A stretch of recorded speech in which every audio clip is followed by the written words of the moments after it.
Okay, guys, part 3 of our review is going to cover polynomials. It's going to cover adding, subtracting, multiplying polynomials, and then the backside, the graphs as well. Domain, range, increasing, decreasing, all that kind of stuff. So let's get into it. Let's do number 1. So number 1, what color should we go with this time? What color should we go with this time? Let's go with orange. We don't usually use orange. All right. So add and subtract and multiply as well. Should have labeled it multiply the polynomials. So we have f of x identified as 2x plus 6 and g of x identified as 5x minus 3. So if we're going to add f of x plus g of x, then what we're going to do is add 2x plus 6 to 5x minus 3. So this looks like, let me write this in here, 2x plus 6. Well, yeah, I'll leave the parentheses. Plus 5x minus 3. So when I'm adding these, I'm just combining like terms. So 2x plus the 5x, I'm going to combine those together. 2 plus 5 makes 7x. And then the constants as well. 6 plus negative 3 or 6 minus 3 is a positive 3. And so the answer is 7x plus 3, just combining like terms. Now subtraction is f of x minus g of x. So that's going to be 2x minus 6, or sorry, plus 6 minus the 5x minus 3. Now, when I subtract, what I like to do is distribute the negative, right, and rewrite this. So I'm going to actually write, so distribute the negative becomes a minus 5x and then a plus 3. Because a negative times the 5x makes a negative 5x, but the negative times the negative 3 makes that a positive 3. And so what I do now is I just combine my like terms. Like before, 2x minus 5x. 2x minus 5x is negative 3x.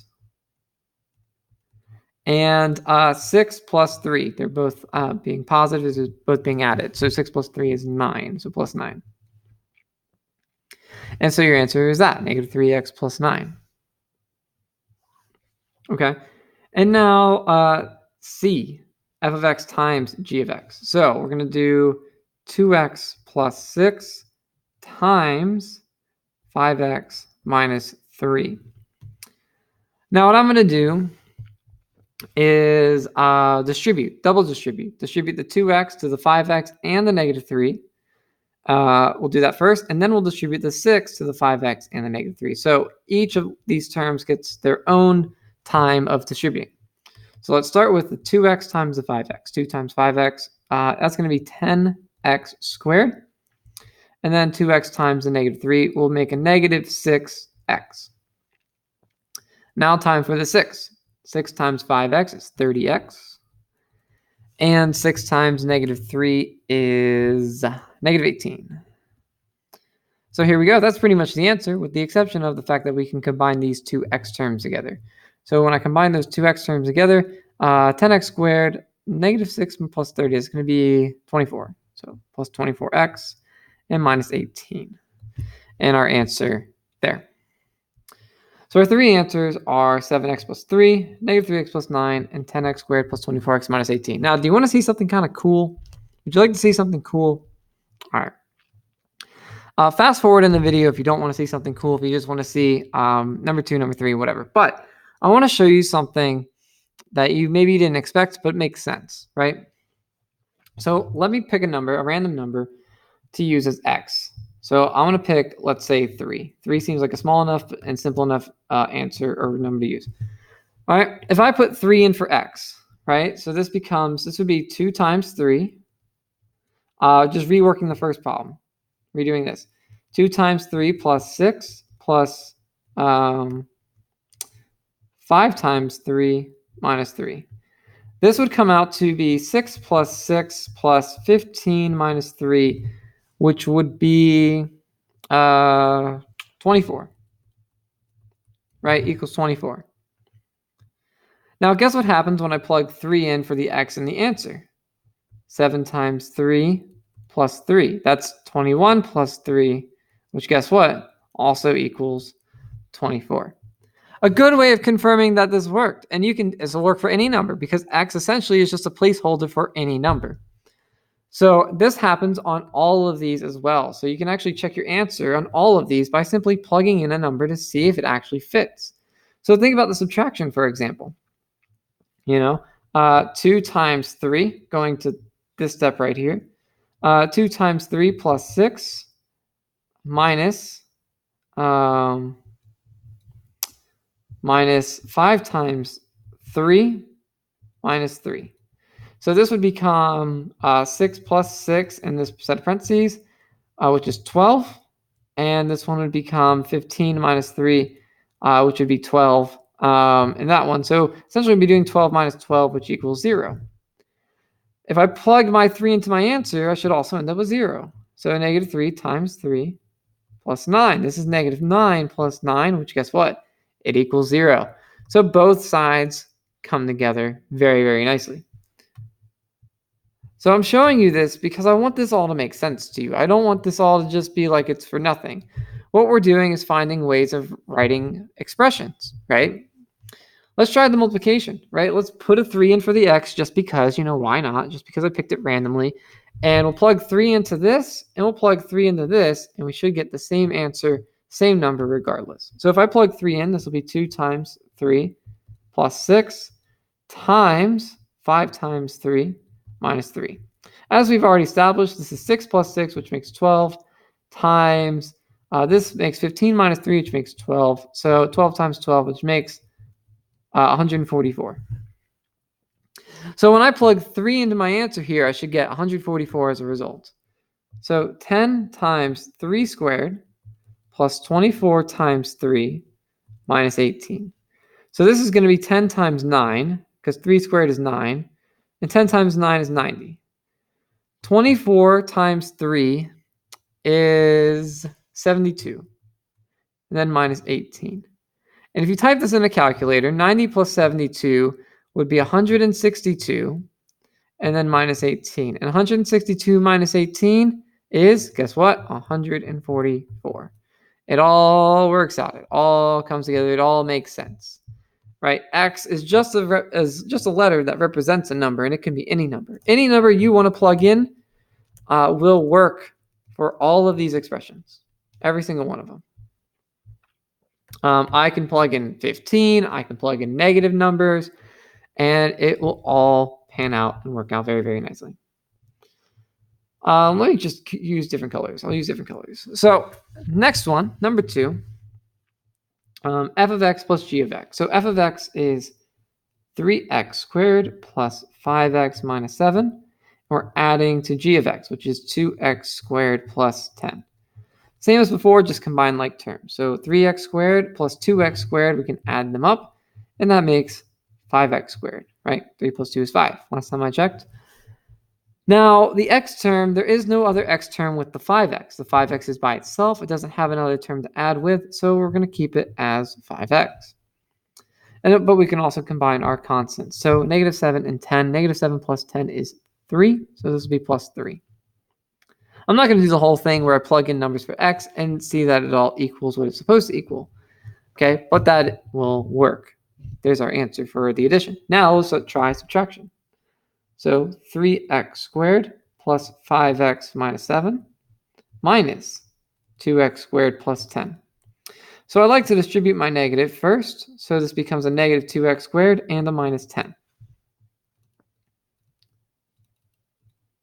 So now I'm just combining like terms. I have 3x squared minus 2x squared, and 3 minus 2 is 1. So that would be just 1x squared.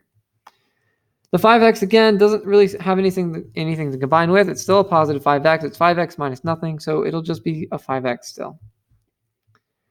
And then our negative 7 and negative 10 make negative 17 together. So there's your subtraction. Now let's multiply them. So we're doing 3x squared plus 5x minus 7. I'm actually going to do this the old-fashioned way. I'm going to use the box method, the chart. So 3x squared, 5x, and negative 7. And the other one is 2x squared times and 10. Not times 10, but and 10. All right, so we're going to complete this box. We're going to fill in this box. So we're going to multiply all these terms together to complete our table. So 3x squared times 2x squared makes 6x to the 4th. 3x squared times 10 makes 30x squared. 5x squared times 2x, or I'm sorry, 5x times 2x squared is 10x to the 3rd. 5x times 10 makes 50x. And negative 7 times 2x squared would make negative 14x squared. And negative 7 times 10 makes negative 70. So our answer is just right there. We just have to combine our like terms. So 6x to the 4th doesn't combine with anything. 10x to the 3rd doesn't combine with anything. We do have these two x squared terms, though, that we can put together. 30 minus 14 would combine to make 16x squared. So 16x squared. Oh, forgot my x to the 3rd there. Then the plus 50x and the minus 70. Plus 50x minus 70. And that's your answer for multiplication. Let's try the third and final one here. So adding, let's choose green. So we're adding, we're going to have negative x to the 3rd plus 2x minus 9. Added with g of x, which is 4x squared, minus x plus 5. So combining like terms, there is no other x to the 3rd term, so that's going to stay as negative x to the 3rd. There is no other x to the 2nd term, so that's going to stay as 4x squared. There are the x terms, though. We have 2x minus x, 2x minus x, or 2 minus 1 makes 1, so that's just 1x. And then our last one's negative 9 and 5. I'm adding them together, which negative 9 plus 5 is negative 4. So there's my answer for the addition. Now we're going to do the same, but for subtraction. So negative x to the 3rd plus 2x minus 9 minus 4x squared minus x minus 5, or plus 5. So I like to distribute my negative first. So converting this to be a negative 4x squared, a positive x, and then negative 5. And then combining that with these terms over here. So as before, my x to the 3rd doesn't have any partners, so it's going to remain as a negative x to the 3rd. My negative 4x squared does not have a partner, so it remains a negative 4x squared. Now you'll note that this is a negative 4x squared because I was subtracting that x squared, and subtracting it turned it into a negative in this case. My x terms, I got 2x plus 1x, and 2 plus 1 makes 3, so this would be 3x. And then my constants, negative 9 minus 5. Negative 9 minus 5 is negative 14, so minus 14. So there's my subtraction answer. All right.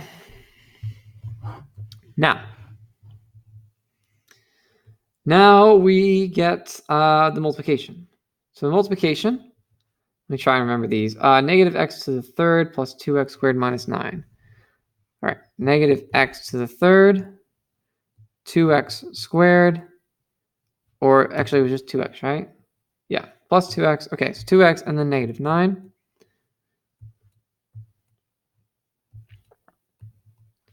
And we're multiplying this with 4x squared, negative x, and 5.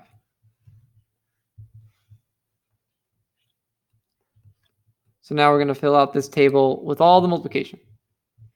So first box, negative x to the 3rd times 4x squared. This will become a negative 4 and x to the 5th. Negative x to the 3rd and negative x, those two negatives will cancel, so it'll be positive, but it'll be a positive x to the 4th. And negative x to the 3rd times 5 will be a negative 5x to the 3rd.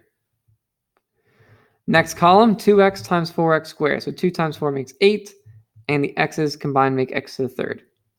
2x times negative x, that'll be a negative 2, but x and x make x squared. 2x times 5, that's going to be 10x. Negative 9 times 4x squared, that's going to be negative 36x squared. Negative 9 times negative x, the two negatives will cancel, making a positive 9x. And negative 9 times 5 makes negative 45. So there's our answer. Now we just have to write it all out. So there's no other x to the fifth term, so negative 4x to the fifth will stay negative 4x to the fifth. There is no other x to the fourth term, so I'll just have the regular x to the fourth. I do have a couple x to the third, so I have a negative 5x to the third and an 8x to the third, so I can combine those. Negative 5 plus 8 is 3, so that'll be a 3x to the third. I also have a couple x terms, or x squared terms. I have a negative 36x squared and a negative 2x squared. So that makes negative 38x squared. I have a couple x terms, 10x and 9x. Those add up to make 19x. And then I have the negative 45, the minus 45 at the end. And there's my final answer. So now we'll go straight to just the plain old adding, subtracting ones. So it's just a matter of, can you find the like terms? Well, start with the x to the fourth terms. There's a 3x to the fourth term here and a 2x to the fourth term there, and we're adding them up. So 3 plus 2 makes 5x to the fourth. I then have I only have this x to the third term, this 2x to the third. There is no other x to the third term, so that's going to stay as 2x to the third. I have a couple x squared terms, though. I have negative x squared and negative 5x squared.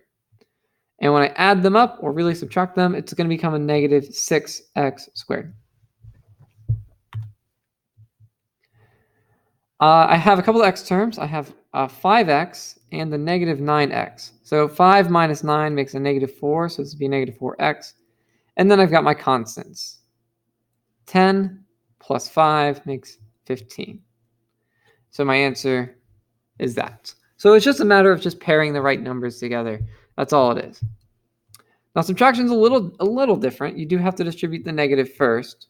So when I do that, this converts everything. This will become a negative 2x to the fifth, a negative 3x to the fourth, a positive x squared, and a negative 8. So I'm going to combine all of those with these first group terms, which I just copied down. So my x to the fifth term, I have 3x to the fifth minus 2x to the fifth. 3 minus 2 is 1, so that's going to just be 1x to the fifth. I only have this 1x to the fourth term, so I'm just going to bring it down, the minus 3x to the fourth.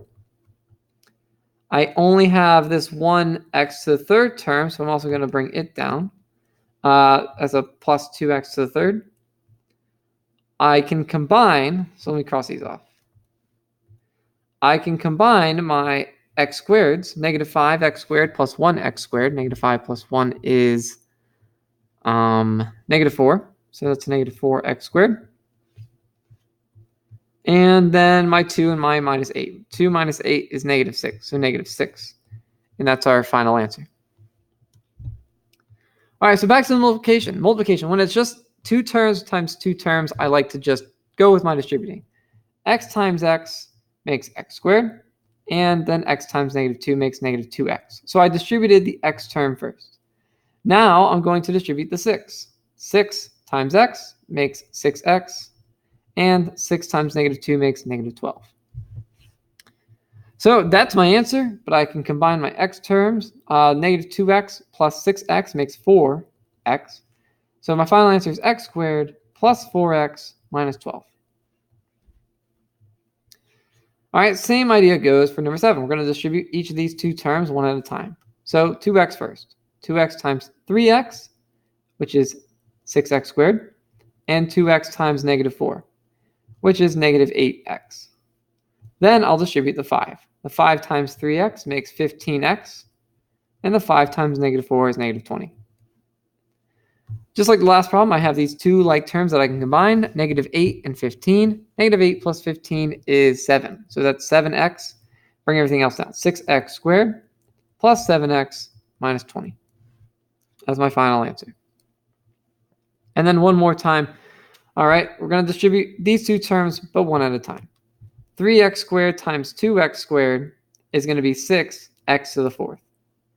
3x squared times negative 7 would be a negative 21x squared. And now it's time to distribute the 2. So 2 times 2x squared, that'll be 4x squared. And then 2 times negative 7 is negative 14. I do have my x squared terms that I can combine, and negative 21 plus 4 makes a negative 17. So saying negative 17x squared, and bring everything else down. So 6x to the fourth minus 17x squared minus 14 is my final answer.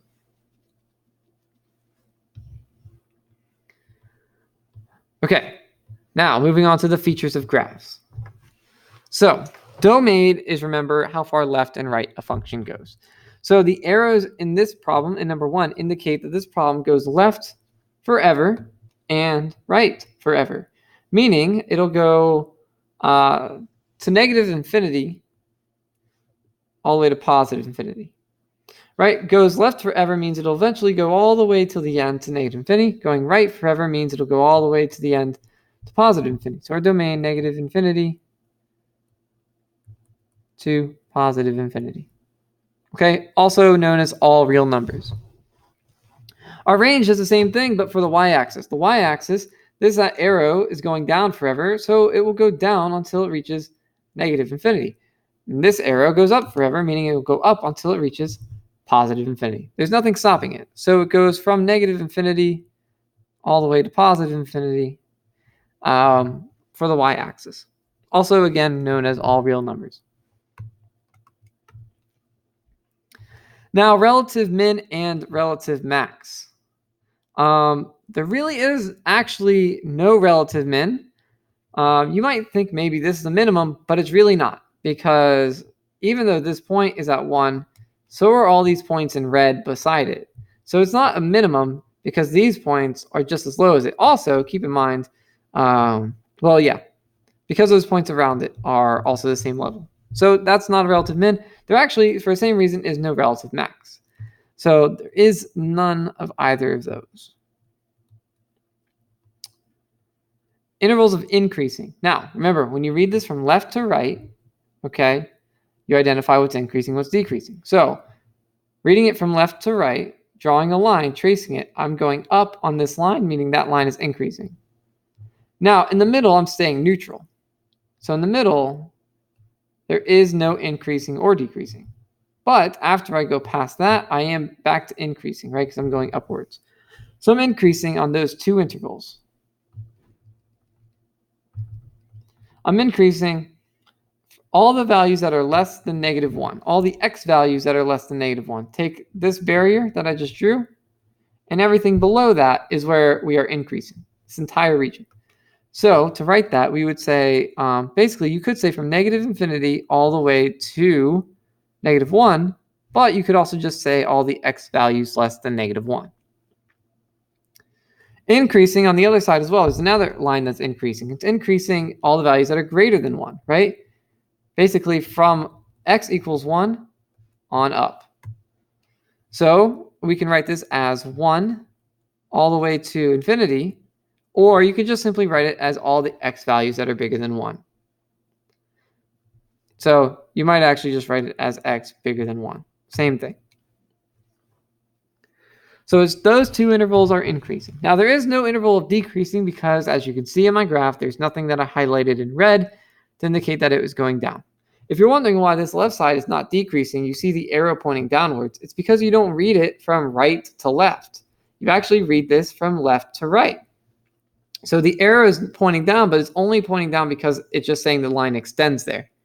Okay? But no matter what, even though the line extends there, you still read it from left to right, meaning that this line is going upwards, therefore it's increasing.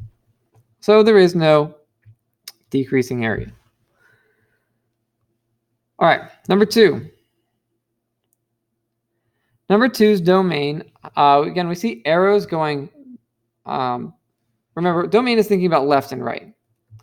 So the arrow indicating here means that this is going to continue to go further and further left past what we see. So it's going to go left continuously all the way until it reaches negative infinity, going left forever. The arrow on the right means the same thing. It's also pointing outwards, meaning that it'll continue going this direction all the way until it reaches positive infinity. So our domain, of course, goes from negative infinity to positive infinity, or again, known as all real numbers. Our range is not that way, though. Our range is the lowest point to the highest point. Now, this graph does not go down forever. There's no arrow that goes down forever. The lowest point overall on our graph is here, right? There is nothing less than this. So for the y-axis, our lowest value is at 0, but these arrows do indicate that it goes up forever, so it does go up until it reaches positive infinity for the y-axis.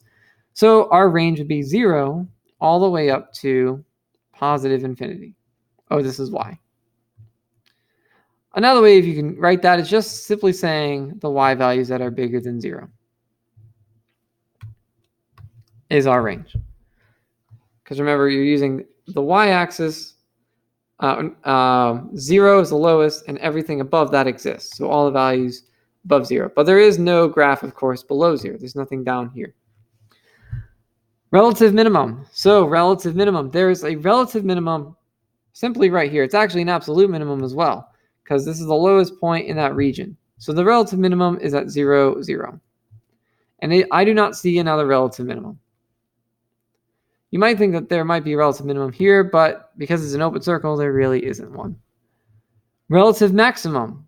Well, there is a relative maximum here. I don't know if normally people would count this, but it is the highest point. Well, actually, you can argue it's really not the relative maximum.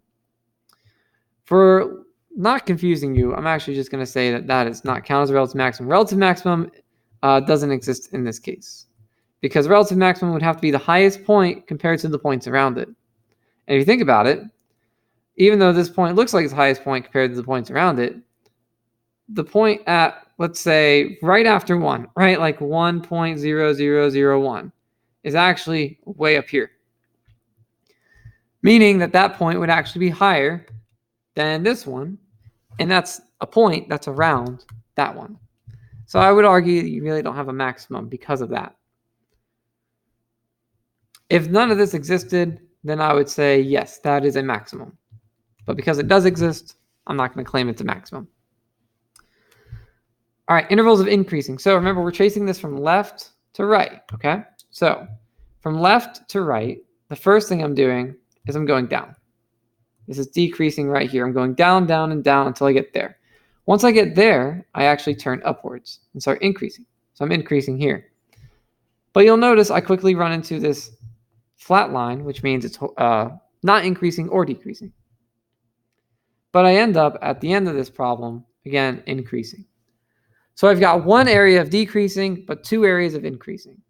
So I'm increasing between x equals 0 and x equals 1 in this region here. So I'm increasing over the interval of 0 to 1. From 0 to 1. You can also write it as 0 to 1. But I'm also increasing everything greater than 2.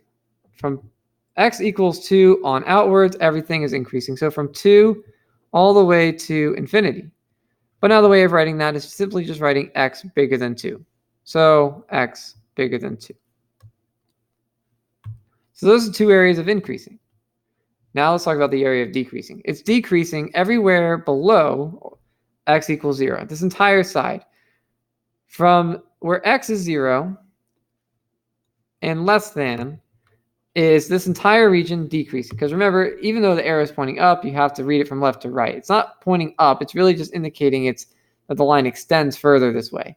Doesn't matter how far it extends, though, because you would still read it from left to right going downwards. So this is a decreasing line. So it's decreasing everywhere from all the way to the end, negative infinity, all the way up to 0. So from negative infinity all the way to 0. But you can also just write this as all the values less than 0. Everywhere below 0, it's decreasing.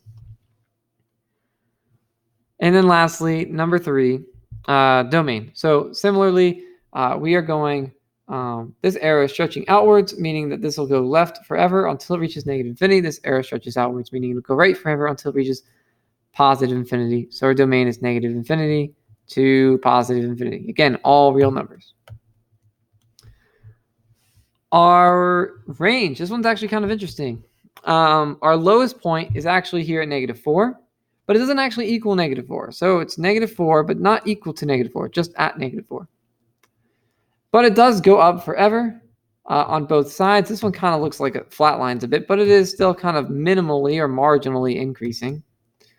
Doesn't matter though, because the left side's clearly increasing and it's clearly going up forever until positive infinity. So -4 all the way up to positive infinity, or just simply say all the values bigger than -4. So you can just write this as y values that are bigger than -4. I'd like to make a correction now that I pointed this out, that this last one we'd have y greater than or equal to 0, because it actually could equal 0, so the greater than or equal to. So I just want to point that out. I should have got that on the range of number 2, that it's actually at 0 as well. Relative minimum. No relative minimum here because there is no point there. That's an open circle. And this point doesn't count as a minimum because this stuff here is actually lower than it. So there is no relative min. I wouldn't claim that there's a relative max either, similar to number 1. Because these go up forever, there is no specific point where you would actually have a maximum. There's no definitively, this is the highest point, is what I'm trying to say. Increasing. So increasing and decreasing. So again, we read this from left to right. So if I start on the left and trace, I'm going downwards, making this interval a decreasing interval. But when I pick up on the other line, I'm starting here and I'm going upwards, increasing. It does start to increase marginally, like it doesn't increase by a lot near the end, but it is still increasing very, very slightly. So I have my two intervals and they split here at 0 for x.